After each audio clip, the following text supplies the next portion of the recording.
नमस्कार, आप देख रहे हैं हमारा बेहद खास शो प्रार्थना हो स्वीकार और मैं हूं आपके साथ शगुफ्ता साहिल देव। देखिए, हम पूजा उपासना तो रोजाना करते हैं, देवों की आरती भी सुबह और शाम को करते हैं, लेकिन आरती का आध्यात्मिक अर्थ क्या है? आरती का शास्त्रीय विधान क्या था? वेदों में आरती के नियम क्या बताए गए हैं? मंदिरों में देवताओं की आरती कैसे और कब की जाती है? आरती की थाली में क्या कुछ होना चाहिए और साथ ही आरती करते वक्त किन किन सावधानियों का ख्याल रखना चाहिए? अगर आप नहीं जानते तो अगले आधे घंटे आपको ये शो देखना बेहद जरूरी है। देवों की स्तुति का गान है आरती।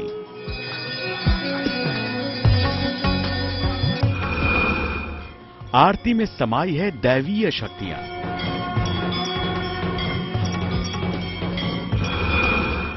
वेदों में व्यक्त है आरती का महाविधान।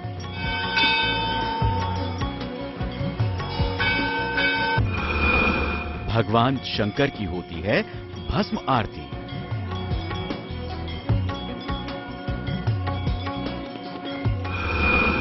काशी में होती है मां गंगा की आरती।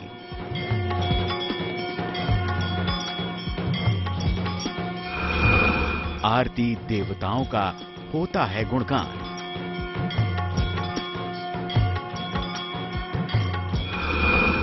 आरती कर्मकांड में क्षमा का जरिया भी है।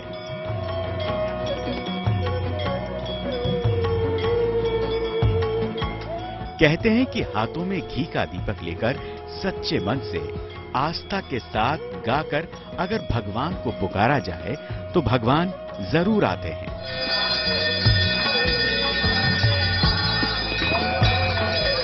शायद इसीलिए ढोल, नगाड़ों और दूसरे वाद्यों की लय और ताल पर सदियों से मंदिरों से लेकर पांडालों और घरों में देवों की आरती गाई बजाती जा रही है।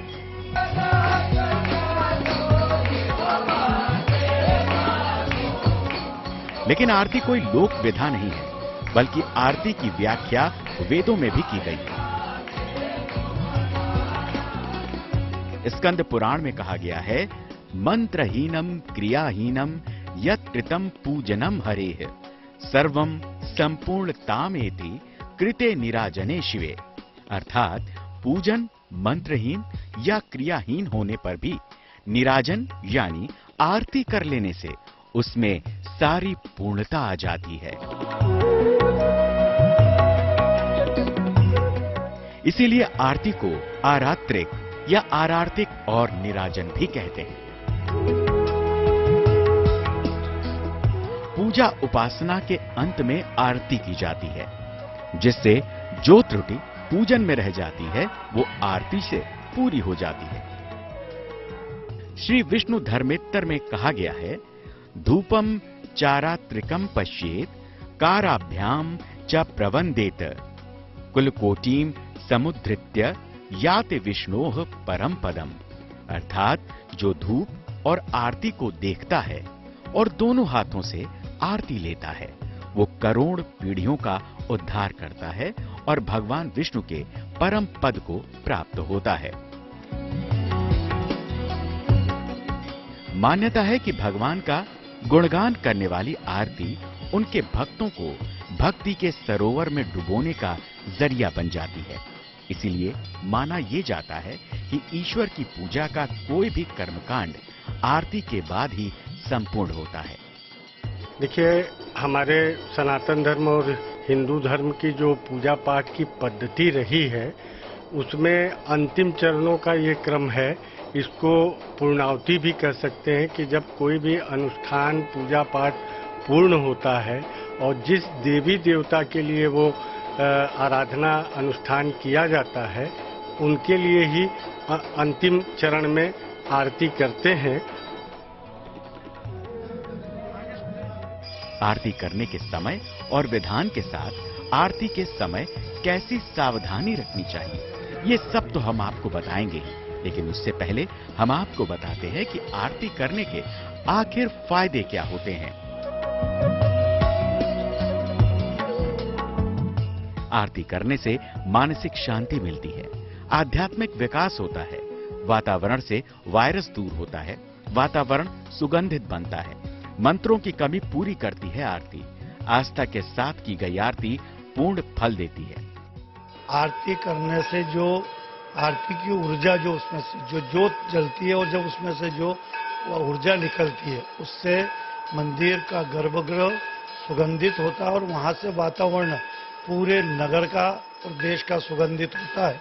इसलिए आरती का एक विधान हमारे इसमें है और सबसे ज़्यादा करके भगवान की आरती करने का ज़्यादा महत्व है।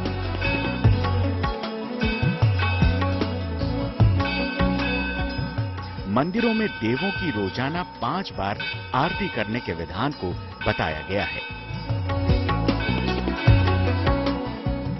आरती वो साधन है जिससे मन में भक्ति का दीप जलाकर देव की विशेष कृपा पाई जा सकती है। मंदिरों में मंगला आरती, श्रृंगार आरती, राजभोग आरती, संध्या आरती और शयन आरती का विधान है। सूर्योदय में भगवान को जगाने के लिए मंगला आरती की जाती है। सुबह की पूजा के बाद भगवान को सजाने के लिए श्रृंगार आरती होती है। दोपहर में भगवान को भोजन कराने के लिए भोग आरती करते हैं। संध्या काल में भगवान के लिए की गई आरती संध्या आरती कहलाती है। रात में भगवान को सुलाने के लिए की गई आरती शयन आरती कहलाती है। प्रातः एकदम सुबह जिसको मंगल वेला कहते हैं तो उसमें मंगल आरती का विधान है। इसके पश्चात भगवान का जब स्नान ध्यान पूजन ये सब कर लेते हैं फिर उनको जो फलाहार का भोग या सूक्ष्म जिसको आप नाश्ता इत्यादि भी कह सकते हैं शाम का भोग लगता है तो उसके पश्चात भी आरती का विधान है। फिर मध्याह्न की आरती का विधान है। फिर सायंकाल की आरती का विधान है एवं अंतिम समय में शयन आरती का भी विधान है।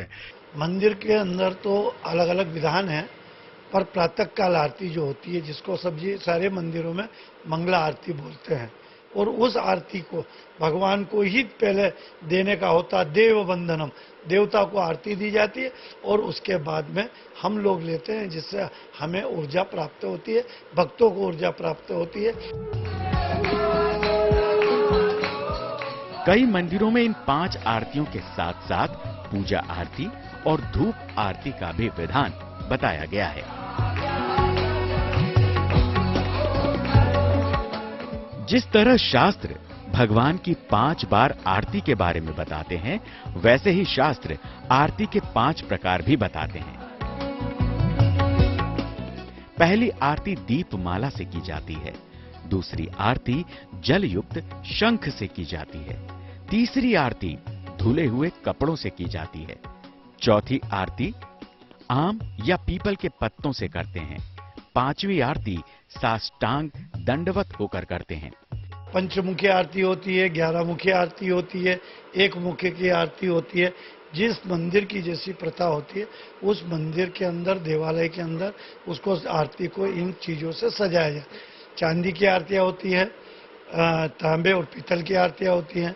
उनके अंदर रुई की बाती रख के 5 बाती 7 बाती 11 बाती रख के भगवान की आरती की जाती है। आरती का अपने आध्यात्मिक महत्व तो जान लिया, लेकिन आगे हम आपको बताने वाले हैं आरती करने का शास्त्रीय विधान। साथ ही आपको बताएंगे कैसे बनाएं आरती की थाली और आरती के समय क्या क्या रखें सावधानी। तो आप बने रहिए हमारे साथ और देखते रहिए प्रार्थना हो स्वीकार। देखिए, आरती देवों की कृपा पाने का सबसे सरल और आसान साधन है। इसीलिए हर पूजा उपासना में आरती सबसे अंत में की जाती है, या यूं कहें कि आरती से ही हर पूजा पाठ उपासना आराधना का समापन होता है। इसीलिए आरती के नियम और विधानों को शास्त्रों में लिख दिया गया है।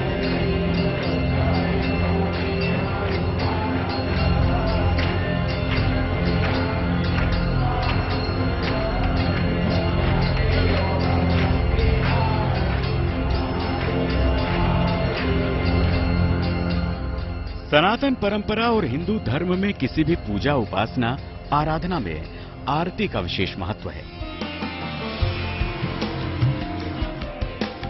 संगीत की धुन और लय ताल के साथ की गई आरती वातावरण को भक्तिमय बना देती है। भक्ति का यही आध्यात्मिक भाव देव की असीम अनुकंपा दिलाता है। आरती करने से दांपत्य जीवन में सुख और सौभाग्य आता है और घर में समृद्धि बढ़ती है। आरती के दीपक में बाती की ज्योति को जीव की ज्योति का प्रतीक माना जाता है।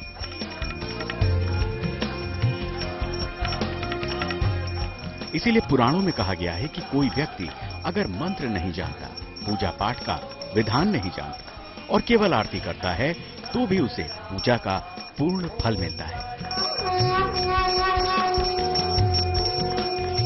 तो चलिए आरती कैसे करनी है उसके विधान को हम आपको बताएं। उससे पहले हम आपको बताते हैं कि आरती के थाल को आपको सजाना कैसे है। किसी भी धातु की थाली लें, थाली में रोली से स्वास्तिक बनाएं, थाली में सुंदर साफ फूल रखें, थाली में घी और सफेद रुई की बाती का दीपक रखें। घी का दीपक देव के समर्पण के लिए जलाते हैं। विपत्ति या संकट दूर करने के लिए तेल का दीप जलाएं। बत्ती के स्थान पर कपूर का भी प्रयोग किया जा सकता है। दीपक में विषम संख्या में बत्तियां लगाएं। सामान्य तौर पर 5 बत्तियों से ही आरती करते हैं, जिसे पंच प्रदीप कहते हैं। जब भी हम किसी देवी देवता का आरती करने का क्रम प्रारंभ करते हैं तो पहले दीपक जलाया जाता है और दीपक में भी विषम संख्या की बत्तियां होनी चाहिए। 3 हो, 5 हो, 7 हो। गृहस्थ जीवन या सामान्य आरती के लिए इतना पर्याप्त होता है। अमूमन रोजाना सुबह और शाम 2 बार देव की आरती की जाती है, लेकिन आरती करने की वैदिक और शास्त्रीय विधि क्या है, अब ये भी जान लीजिए।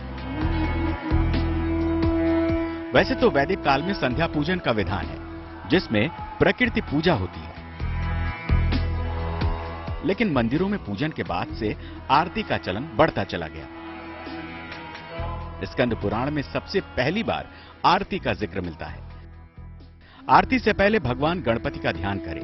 गणेश जी को मंत्रों से 3 बार पुष्पांजलि दें, फिर 3 बार शंख बजाएं। सबसे पहले भगवान की मूर्ति के चरणों में आरती 4 बार घुमाएं। 2 बार नाभि वाले हिस्से में आरती घुमाएं, 1 बार भगवान के चेहरे पर आरती घुमाएं, 7 बार पूरी मूर्ति पर आरती घुमाएं। इस तरह कुल 14 बार आरती घुमानी चाहिए। आरती करने के बाद उस पर जल फेर दें।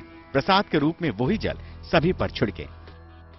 शास्त्र में ये बतलाया गया है कि सबसे पहले 2 बार चरण पर से आरती उतारनी चाहिए, फिर नाभि स्थल अगर दिखाई दे या ध्यान के द्वारा नाभि स्थल की 1 बार आरती उतारनी चाहिए।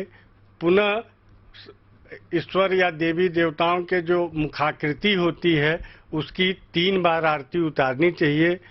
तत्पश्चात 7 बार पूरे विग्रह की आरती उतारने का क्रम शास्त्र में वर्णित है।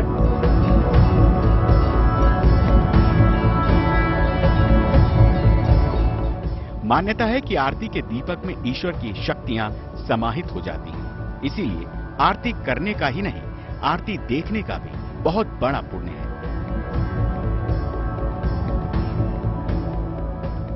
जो नित्य भगवान की आरती देखता है, दोनों हाथों से आरती लेता है, वो अपनी करोड़ों पीढ़ियों का उद्धार करता है और अंत में भगवान के परम पद को प्राप्त हो जाता है।